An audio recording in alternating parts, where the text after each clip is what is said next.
Welcome to the Punk CX podcast. My name is Adrian Swinscoe. I'm an advisor, author, and general explorer of the service and experience space.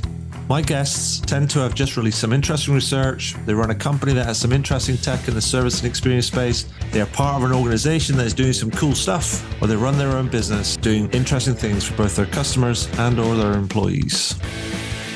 That's enough for me. Let's get into the interview. Before we get into the interview, I want to say a big thank you to the folks at Qualtrics.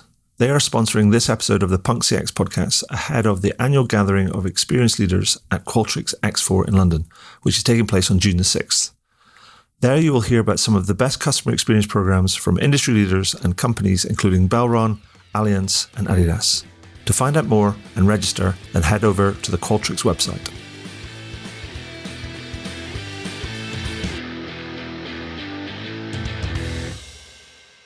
So welcome to the next edition of the Punk CX podcast. With me today, I have Jeff Comstock, who is the CVP of Dynamics 365 Customer Service at Microsoft. There's a lot of words in there, but let's just kind of cut to the chase.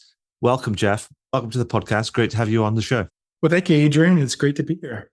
Perfect. Now, Jeff, for the benefit of our listeners and also people that maybe kind of read the highlights, can you give us a bit of a thumbnail sketch on kind of you and the sort of the work that you do?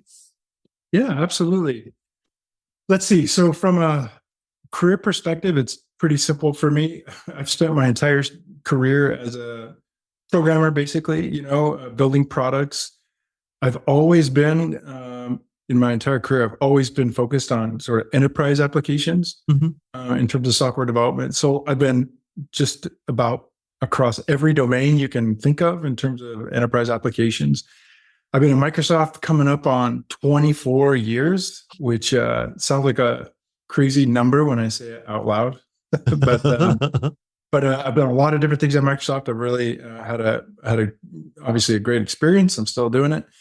And I said for the last 6 years, I've been leading this customer service / contact center area. And that's just been fascinating. And I'll tell you, I've had a fairly long career in enterprise applications, so I've been through all the different sort of transitions from minis to client server to cloud to mobile, like just all those sort of transitions. It's been fun. But boy, what an exciting time to be in enterprise applications and customer service in particular with this whole era of AI that we're heading into. So that's a little bit about what I'm doing. Perfect. No, that's great. And before we get before we jump into some of the more the stuff you've been doing in the service sort of space, because I think that's kind of really interesting. And I wanted to say that now you've just recently been announced as a leader in the Forrester Wave Customer Service Solutions. That's for Q1 2024. Congratulations on that.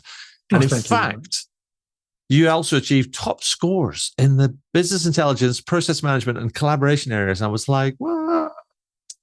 And then I was like, what does that mean? And tell me kind of like, what does it mean? I mean, you're a leader in the wave, and those things are really good for helping enterprise clients understand kind of where the best in class solutions are. But their top scores in business intelligence, process management, and collaboration areas, I was a bit like, okay, that needs further explanation. Tell me what that means. Yeah, absolutely. Yeah, I think the way I kind of view it is, with Forrester and sort of Gartner, that's sort of the industry's kind of view, the industry sort of report card on us relative to the options out there. And it's a valuable, input for us. They obviously talk to many, many, many enterprise customers, as you pointed out. And in both cases, we've been identified as leaders, and we've been moving sort of up and to the right in both of those cases. So it's been, it's nice to get that sort of recognition from that perspective. Of course, we are very focused on our customers and making sure we're delivering for them. But yeah, we're hitting top scores sort of in both of those analysts in various areas. It's a good collaboration with those folks. So we've got top marks in a lot of different categories, and we collaborate with them in terms of how different areas within even the customer service domain is changing and transforming. Okay.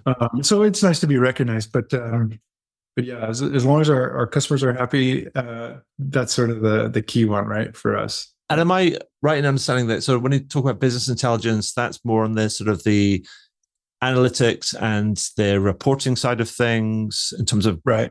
getting insight of the data, and that process management might be to do with designing workflows and possibly like low code type of applications. And the collaboration areas will be like how you connect with other people and other systems when you hit the front line and you have to reach in and actually draw on other expertise or knowledge that might sit in other parts of the enterprise. Would that be kind of accurate?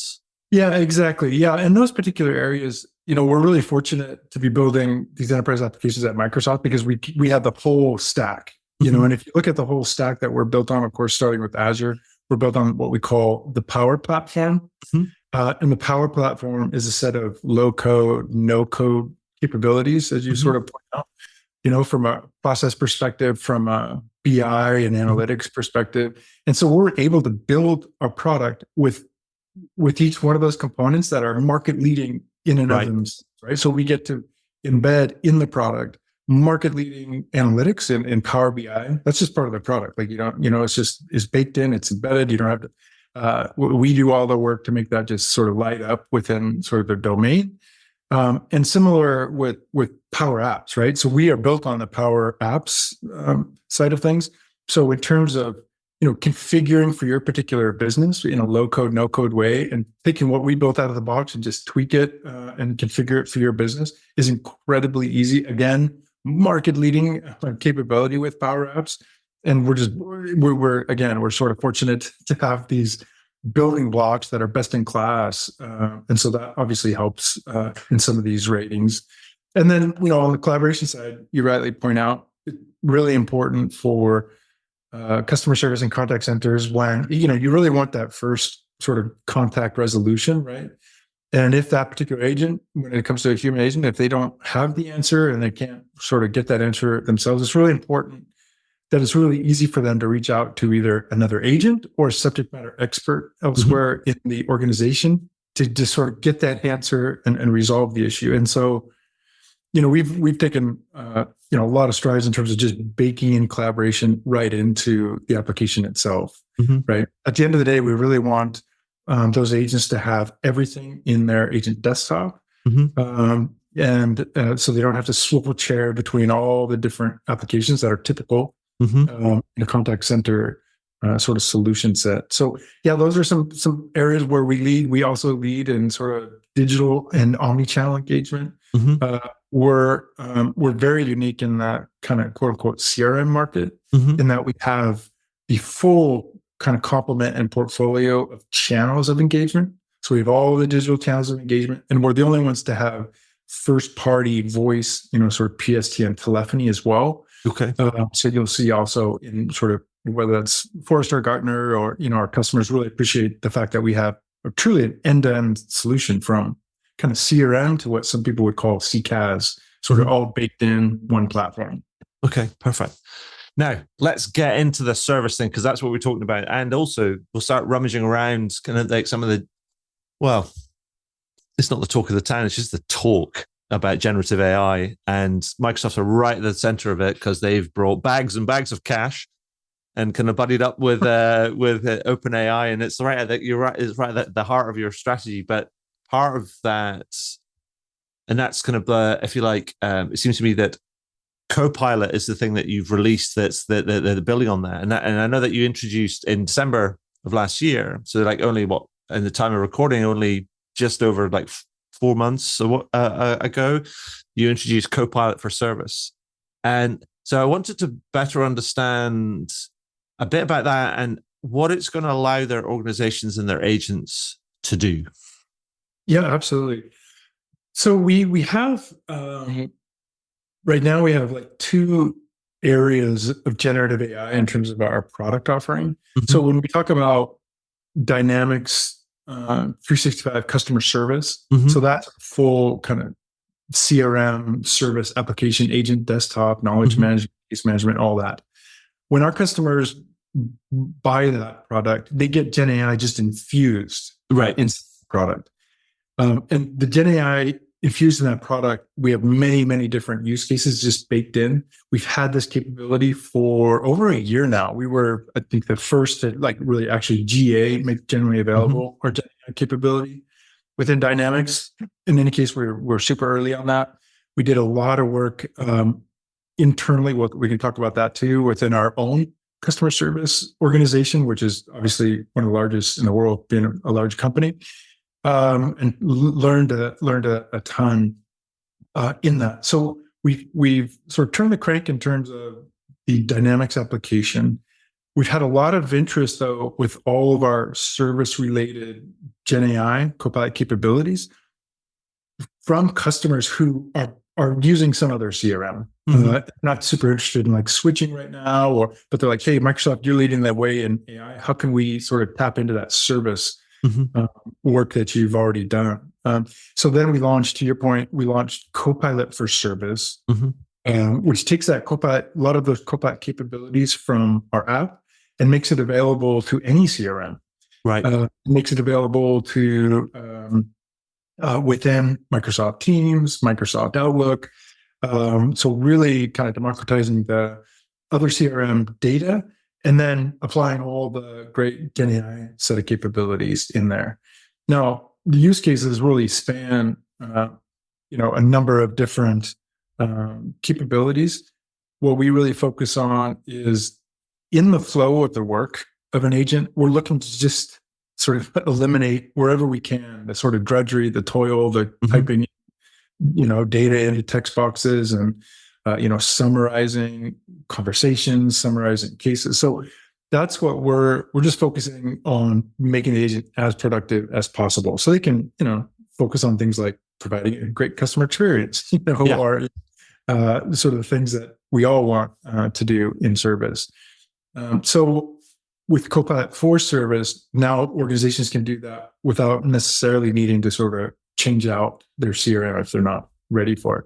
But all kinds of use cases like case summarization, conversation summarization, help me write an email, help me write a sort of response to a chat or so on. But take into account the CRM data, what cases are open, what's going on with the customer in terms of service. And then also we have kind of the Q&A type capability. Okay. So you configure as an organization, you configure all your knowledge sources, wherever those might be, documents, SharePoint, knowledge management system, doesn't really matter. We pull all that in. So we ground the AI on that. So an agent can interact with that and say, well, here's the problem I'm dealing with. What could be the answer? And instead of going to the multiple systems that we're all used to seeing in contact centers with windows and search boxes and all this stuff, they just have one sort of Copilot to interact with that's already configured with their known knowledge sources, and I'll say go. And what sort of like that's great. But what sort of like I guess what sort of impact has it had, or typically what sort of impact does it have on the agent experience and also the customer and business outcomes? Because I think there's a lot of people talking about this, but I wonder if you've been able to sort of, if you like, put your arms around what some of the impacts might be, because a lot of people talk about the use cases, but I'm actually what I'm really interested in is also the outcomes. Yeah, totally. And by the way, that's what all of our customers, ask about too, rightly so, right? This isn't, no one's interested in just introducing another toy in the contact center. It's got to have some meaningful, measurable outcome, right? So that's absolutely, and we share our story. We're also extremely lucky at Microsoft, where we have obviously a very large organization spanning lots of different lines of businesses, right? From Xbox all the way through to sort of developers working on that. So we get to test it all out there. So the kind of results that we've seen just at Microsoft itself, for example, in our commercial business, and we share this publicly as well, we've seen things like anywhere between like 12 and 16% average handle time improvement, right? Which is significant at scale, and that number continues to just sort of improve as we dial in the product, the knowledge sources, and that sort of thing. We've done things like, I always think this stat is kind of interesting. collaboration, like we talked about before, is important for the contact center. The agent needs to reach out to somebody. And we want to, that needs to be available and super easy to go do. But what's interesting, we've also found that internally, that collaboration need was reduced pretty significantly by anywhere around 13% or so, depending on the line of business. Okay. That just means the Copilot is basically able to stand in, for subject matter experts in a lot of these cases. And we do see the result. We've seen, we've got a number of other organizations where an energy company with 1 hour of training with their agents were able to reduce wrap-up time by like 50%. Right. Which can be a big chunk, right? In some organizations, that could be 10 to 30 minutes, depending on, the complexity and sort of their process for wrap-up. Yeah. I would say, let's see, what are some other ones? We just talked about at our launch event, we talked about one of our customers, Lenovo, who saved 20% improvement in handling time using Copilot. So lots of some big numbers in terms of just reduction in time. And then if you take use cases, we can even break it out that way too, at a pretty granular level. I think the thing what I like about some of those numbers is if you actually kind of take the numbers, because sometimes the numbers can feel a little bit abstract. Yeah. But you go, if you're talking about 12% improvement in handle time, you're like going, if you aggregate that out across a week, and let's say that somebody's back to back kind of calls and inquiries across a week, you're like going, that's equivalent to like almost more than a morning or more than an afternoon a week. Right. But if you're also reducing the collaboration time, you're not just saving time for that agent, but you're saving the same amount of time internally as well. So you're all like almost like saving more than a day a week for the organization in total. Exactly. Which is kind of cool, because then you take those numbers and you can actually make it real. Because otherwise it just feels like it sits on a spreadsheet or in a kind of dashboard or something. You're like, it's 12%. Brilliant. But like, what does it mean? Exactly. And if you kind of mean is like going, actually, it saves people time and effort. Exactly. And I think that, that's cool. But then you also talk about your, prior to your general release, you kind of trialed this extensively with your own customer service engineers. And like, I don't know how many reps or engineers that you have on, kind of on the front line. But you, as you say, you're, Microsoft's one of the largest companies in the world, and you've got thousands and thousands of people, probably thousands and thousands of engineers kind of that are dealing with kind of these people. So you've got a test bed, right? Yes. It's like, if it's like some people say, we're going to eat our own dog food or drink our own champagne, pick your metaphor. So tell me about your experience with it. I mean, what sort of worked really well, and also what sort of hiccups did you face? Because I guess that's the thing, is that's also really interesting for people that are going to go through this, because it's almost like being forewarned about some of the challenges, because technology adoption is a big deal, right? And you got to get it right. And so if you can share some of your experience with that, that'd be brilliant. Yeah, absolutely. Yeah, I think a couple of things that may not be, if an organization's out there and they haven't kind of gone through this introducing Gen AI with their agents, a couple, sort of the positive things are, agents are just thrilled. They're reading the news, ChatGPT, all this kind of stuff. They're thrilled to have the latest technology for them to use for a change. Right. Okay. They're used to dealing on the tail end of technology, right? Just struggling with all these sort of tools duct taped together, right? Mm-hmm. And here, from an industry perspective, it's like, you know what? You're going to be amongst the first on planet Earth, to use this stuff in your job, because Gen AI is just so, and large language models in particular, is just so tuned to exactly what contact centers and service does, right? It's all about language, all that stuff. So that was pretty interesting to see. Like, they were just excited, like, wow, we get to use this in our job. That's pretty awesome. And then the other thing is, we talked about the benefits that we're seeing from organizations, and they're significant, and they're improving it all the time as we keep turning the crank rapidly. But it's also for the agent themselves, it's actually the time that's getting reduced is the type of work that they don't want to do, right? Like who wants to spend a lot of time doing a case wrap up or trying to get up to speed on a case that or an issue that's come to them. So it's also making their job more enjoyable because the things that are getting sort of automated for them are sort of the repetitive type of work. So those are some interesting positive things. I think one thing that maybe at first, when we first started down this road, that was a bit of a discovery, and now we see it with all of our customers. So we mentioned this really broadly. Gen AI operates on data, right? And so your knowledge sources, wherever they may be, whatever form they are, really represents basically the jet fuel for the AI and the copilots. Sure. And so organizations find very quickly, once you run your knowledge sources through quote unquote a machine, all of a sudden, if you've got outdated or gaps in your knowledge, like, whoa, that's a big problem. Right? Yeah.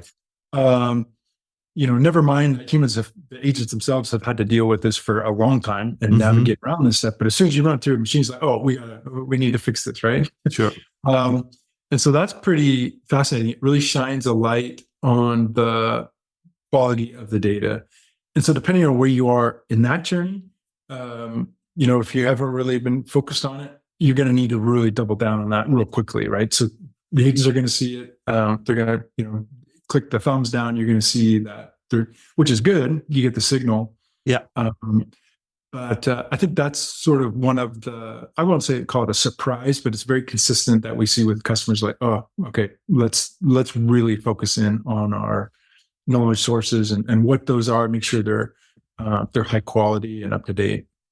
And amongst all the excitement and things, I know there's also in the general conversation, there's both excitement and interest about the new developments in technology, but there's also a little bit of resistance and skepticism and a bit of fear about that. I mean, did you face any of that sort of like resistance, skepticism at first? And if so, how did you kind of overcome it? That's we did see that internally when it was brand new. It's like, and we started out, and maybe we kind of started out with a kind of a sidecar for Copilot, where the agents go and interact with it and ask it questions, and you sort of initiate the interaction with the Copilot from the agent point of view. And when it was brand new, like I mentioned, there was an excitement. Hey, we're getting the latest tech, but it's also like, well, if I interact with this thing, where is this going? And so one thing we realized real early is we need to build trust with the agents that the AI is here to help you. Like that work. This isn't about anything other than helping you with your job and sort of taking off your plate the stuff you don't want to do anyway, right? And so from a product perspective, we started infusing the use cases within the experience. So right there, we automatically create a case summarization. We automatically create a conversation summary at the end of a chat conversation, for example. So once we kind of infused it deep in the experience and in the flow of work, it started building trust. Like, yeah, okay, it is here just to help me. This isn't some other scheme. Right. Would that be something like along the lines of you'd have somebody who'd had a customer call or an email or whatever, and they were doing a bit of a wrap up. They were like going, okay, I'm doing the wrap up. I'm making my notes, and they go, and then they maybe click a button like, show me what kind of Copilot would have produced, and they would compare notes. They go, oh, that's all right. Yeah, right, exactly. And like, let's just take the email case. We put it right there in the email, so we have an email experience with the product, and it says, just go ahead, right here, just take a crack at it. Let's see what Gen AI is going to do for me here in writing this email. Whoa, geez, that's pretty nice. So maybe I'll tweak a few things. Maybe it's fine. And they just see it starts building trust. Like, yeah, this is super helpful, and I can focus on more interesting things, like the customer experience, or sort of higher level. Let me solve some more use some more of my creative powers. Right? And just to give the audience and listeners a sort of like a size of a sense of the scale. I mean, what sort of like when you've rolled it out and across the Microsoft organization and particularly the service organization to engineers and frontline, I mean, how many people are we talking about here? Yeah, I'm not sure how publicly we give the exact number. I'll tell you, it's multiple tens of thousands. Fine, that's fine. So very, it's like lots of people, right?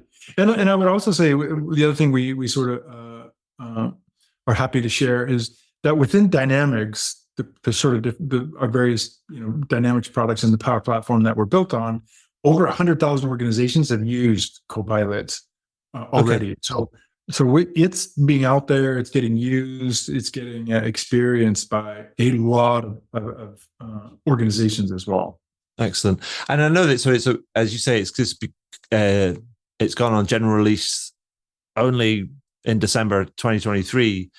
So what's been the experience, or what's been the feedback from your early adopter kind of clients? Have you had people kind of beating down your door, and kind of what's been happening kind of with them? Kind of what's some of the early signs of the early feedback from them? Yeah, I would say we have those two. We have the Dynamics product, and then we have the Copilot for Service that you can use with any. With the Dynamics Copilot, we've had for much longer. Yeah. Since sort of early 2023, and I think we GA'd that in August or before. Copilot for Service we just GA'd in February. Okay. We came out in December, like that was the sort of preview, and then, but yeah, we've got lots of customers already using it in production, in whether that's Copilot for Service or Dynamics, and as you can imagine, just a huge ramp of organizations sort of preparing for it in terms of sort of the getting their knowledge sources in place, getting in a lot of regulated industries, working with their sort of architects and making sure they feel comfortable. That's definitely a process that enterprises need to go through.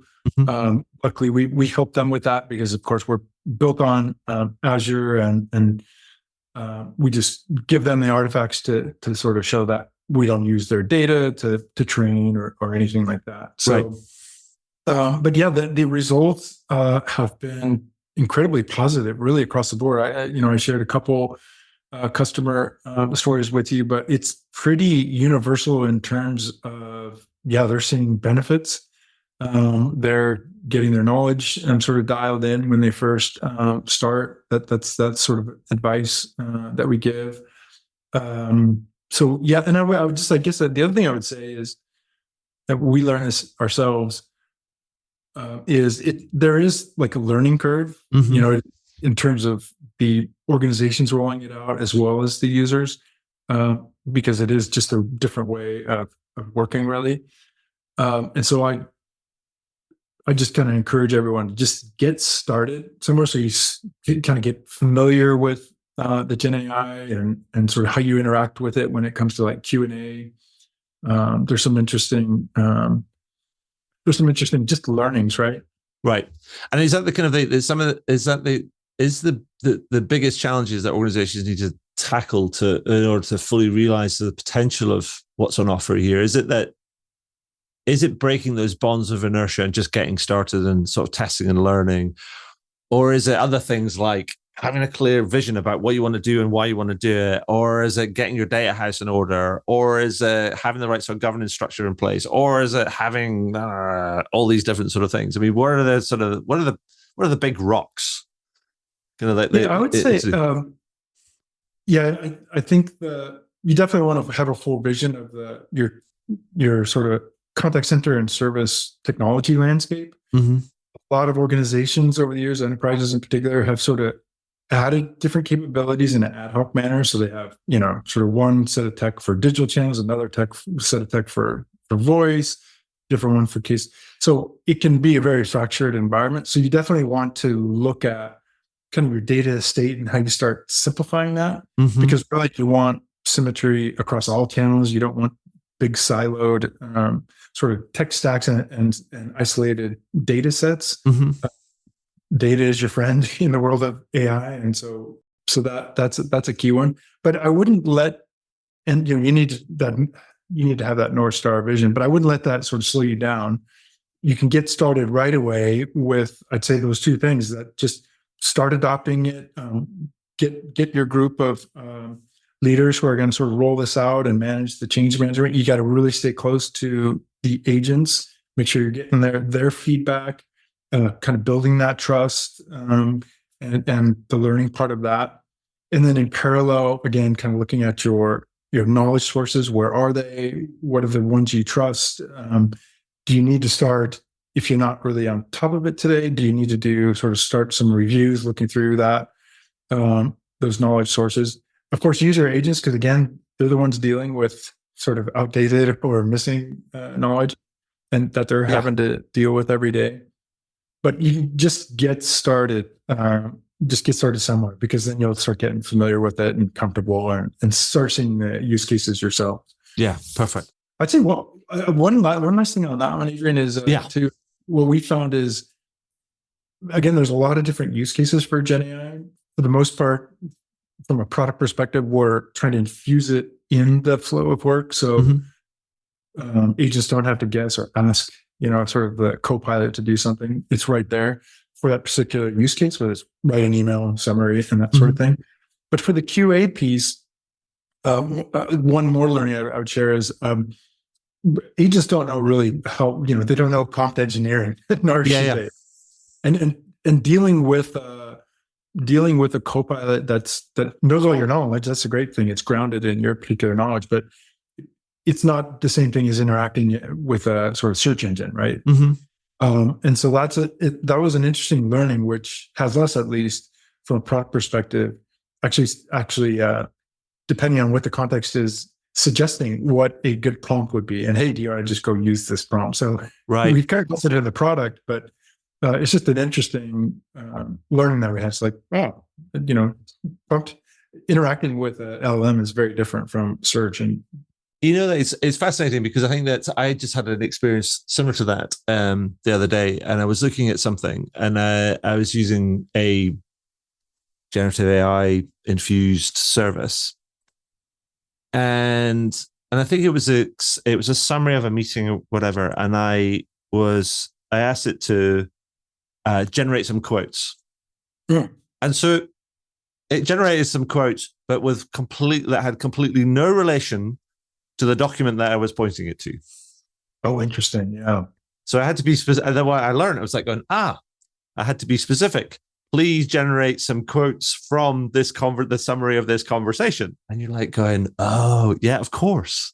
Right. And it's like, there is that sort of like kind of that sort of thing that actually there's these little nuances that you can like learn. So you have to be about almost like specificity is absolutely kind of key, because it's a machine. Right. Yeah. And it might go, oh, quotes means this. Right. And the quotes are quite random, but quite brilliant as well, but like going completely not what I wanted and not related to what I want, what I wanted. But I think that building it into the product and actually understanding that, then actually that prompt engineering and it's almost like reverse engineering that sort of intent type of kind of modeling, where you're like going, oh, here's a question that you might want to ask, or here's what other people might have asked in this kind of like, in this particular kind of case, this might help you, might accelerate you through to the next sort of like stage. So it's almost like you're getting to a gate, and they're like going, or you've got like a series of gates. Here's some options that you might want to do, or knock yourself out. Use that open text box. Ask yourself. That's exactly right. And that's exactly how we learned it too. That was more from the internal rollout. We learned that folks were sort of all over the place in terms of how they're interacting with the Copilot. And so that's exactly what we've done. Hey, here's try these prompts. If you want to use those, just go select one of the proposed prompts, and then they learn from that. And like you said, they can go ahead and do their own thing, but that just takes that whole learning curve away, because to your point, a lot of us that have been dealing with it from sort of day one, November of 2022, whatever, when that sort of launched, are still learning. That space is still kind of expanding and forming. So let's not have our agents have to get on that same learning curve, right? Yeah, and I think the important point for me, I think, is here is that we have to. It's a bit like how technology has taught us to do things in a certain way. Like if you look at how we didn't train search engines to search in a certain way. Search engines trained us how to search, Right. to get the optimal results. And also then that was built into then our behavior. Then we go, oh, we have a question. What do? Oh, we go and search for it or something. But we kind of learn how to search, what's the best way to search to get the kind of the best results, and how to filter things and all that sort of stuff. And I think it's the same thing here. We have to kind of almost thinking about what is the best way to help teach ourselves how to get the best out of this. And so I think it's a really crucial insight. It's not, we don't make an assumption that you can't just, it's not just like you're not speaking to a super general intelligence, general artificial intelligence kind of model, like going, that's called HAL, that was written about in a book by Douglas Adams kind of like a number of years ago. Right. That understands all things. It's like we have to learn how to interact with something in order to get the best results out of it. And I think that's a key part of the process. So that's, it's brilliant. And I love the fact that you trialed it with your own service organization and you were able to learn that and then built those learnings into the kind of product so then other people can benefit from it. So that's kind of quite cool. Right. So Jeff, we've dug around the service and stuff there a little bit. Is there anything else that you'd like to add before we sort of like ask you some quick fire kind of questions that before we wrap up? No, I think we covered it pretty good. I would just say, kind of back to the improvements we're seeing across the board are really impressive. I think the main thing to get across, I'd love for just organizations to just get started with it. And one of the other reasons to just get started early is a recognition that we're in the early innings on this. Yeah. And from what we're seeing, just in terms of sort of the building of the products and using this technology, it's just going to get way better from here at sort of an exponential kind of time frame as well. So it just could not be a more exciting time to be in this sort of service area. Yeah. Because the hits are going to just keep on coming in terms of benefits for the domain. So perfect. Thank you. Exciting.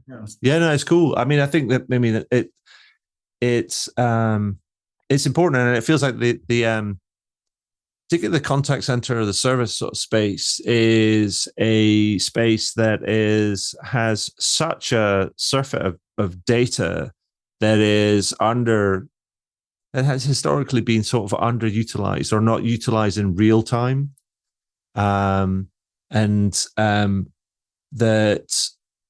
it's an area that's going to potentially lead the way for many organizations in terms of developments in this sort of like space because of that data situation. And I think that's brilliant. And it will shine a light on the importance of the service center or the contact center in terms of what they're kind of doing. And guess what? Wow, being first. Woo, great. Right.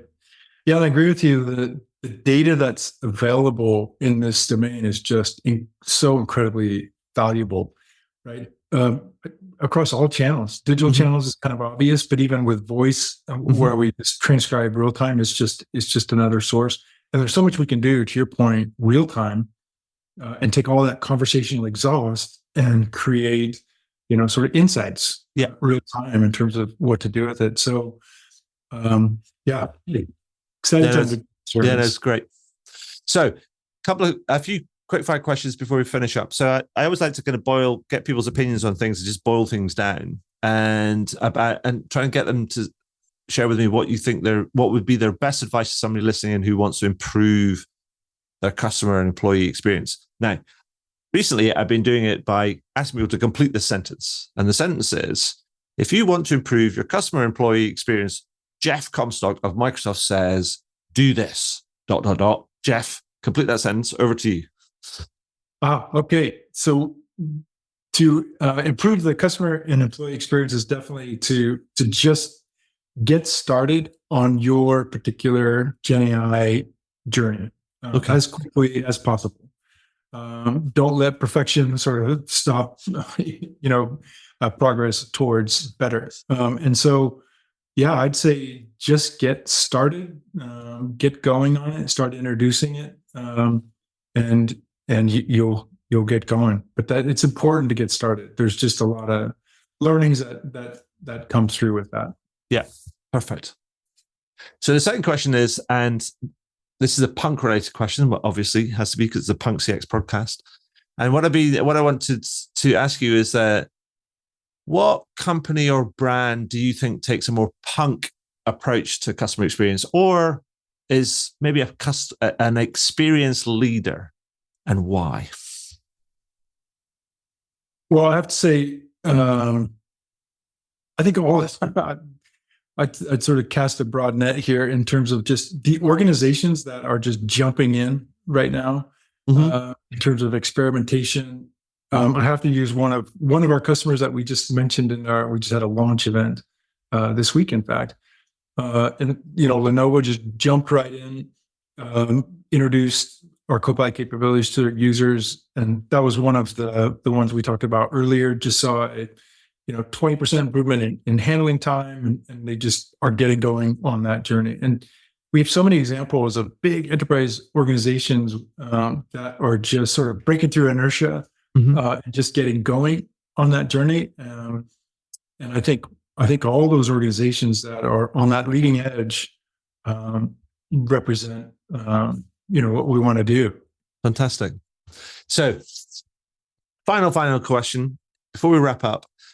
I find myself from the first cup of coffee in the morning, so trying to read the news, and almost inevitably find myself doom scrolling, which I try not to, and then quickly flip away to the sport or something, which is a bit more interesting. So we wanted to end these podcasts recently on good news stories. And so what I've been asking people to do is, can you tell me, Jeff, what is the most interesting, positive, exciting thing that you've seen in the last week? Like something that's just you've gone, that's cool, and it made you smile. You're like, that is just brilliant. What would it be? Yeah, there's probably, maybe not what you're looking for, but I'll tell you. So I live in Seattle, and it's gray and drizzly for quite a bit of the year. So the most exciting thing I've seen in the last week is some sunshine. And so the spring has just sort of finally come here, and we've got a weekend where I looked on the weather app this morning. It's just I see 2 solid suns, no cloud in the forecast. Nice. So, that puts a smile on my face. Let's sort of embrace spring, and that's a happy thought for me. Oh, I'll take that, because we've been, at the time of recording, we've been in the same. I'm in Edinburgh, and it feels like the winter has been long, and it's been grey and drizzly. And here's a good Scottish word for anybody who's listening: dreich, which you might not know kind of what that word is, but you'll definitely get the sense of what the weather's like by the sound of the word. and so we've had some of the same. The sun poking through, and it almost feeling that things are starting to warm up and freshen up and everything. So it's like going, yeah. Good news. Good news. That's good. It is good. So, Jeff, that's all I have for today. I just wanted to say thank you. Congratulations on the Forrester and Gartner rankings. Congratulations on the release of Copilot for Service, and the kind of the debut or the announcement in December, but also the general release in February. And thank you for sharing your time and your insight with me today. That's been awesome. My pleasure. And it's been great talking with you, Adrian.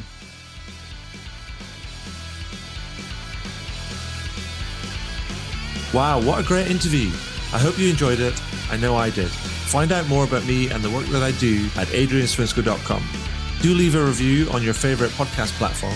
And if you have any comments, feedback, or questions about the podcast, then feel free to send me a message to podcast@adrianswinscoe.com. And do tune in again. Thanks very much.